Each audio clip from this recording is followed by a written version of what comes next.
Le mobilier à plaques de porcelaine de Sèvres a toujours été considéré parmi les plus grands collectionneurs, les plus grands amateurs, comme vraiment le raffinement le plus extrême et le plus abouti en matière d'ameublement.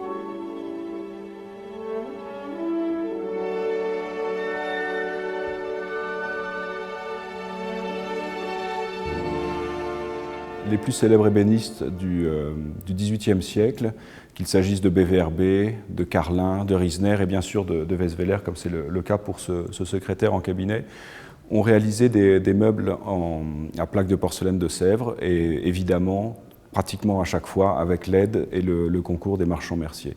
Les marchands merciers étaient définis dans l'encyclopédie comme des marchands de tout et des faiseurs de rien. C'est-à-dire qu'ils récupéraient des éléments, des matériaux et ils les façonnaient en faisant à chaque fois appel aux plus grands artisans de l'époque, qu'il s'agisse des bronziers, qu'il s'agisse des menuisiers, des ébénistes, afin de créer des objets et des meubles destinés à une clientèle extrêmement exigeante et extrêmement raffinée. Donc il y avait un travail préparatoire qui était la conception des meubles et des objets, et ensuite il y avait évidemment une autre activité qui était celle de marchands, puisqu'ils étaient des antiquaires de l'époque. Concernant le mobilier à plaques de porcelaine de Sèvres, les deux noms qui viennent tout de suite à l'esprit parmi ces marchands merciers sont Simon-Philippe Poirier et ensuite son cousin Dominique Daguerre.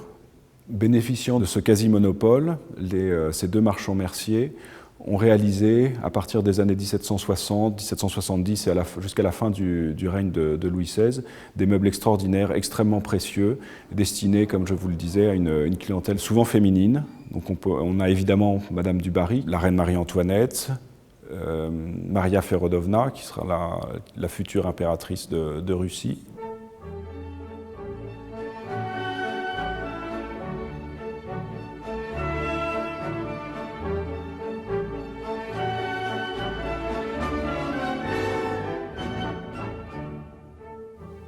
Ce meuble a orné, a décoré l'hôtel particulier de Gustave de Rothschild, avenue Marigny. Et on le retrouve d'ailleurs sur une aquarelle qui avait été peinte par Serebriakov dans les années 70, où l'on voit ce secrétaire en situation dans un salon. Il servait évidemment à écrire, puisque l'abattant s'ouvre et permet de l'utiliser comme une tablette pour écrire, et les petits casiers, les petits tiroirs permettent de ranger plusieurs choses.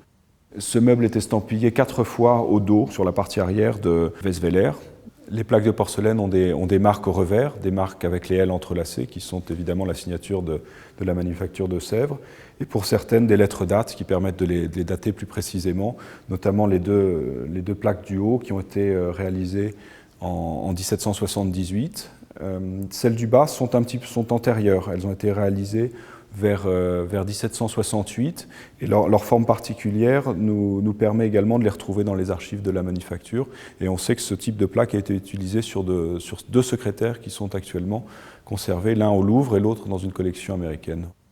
À part les collections privées, les plus grandes collections publiques conservent des meubles à plaques de porcelaine. Il y en a évidemment au Louvre, au Getty, au Metropolitan Museum de New York, dans la collection Huntington. Il y en a à Londres, à la collection Wallace.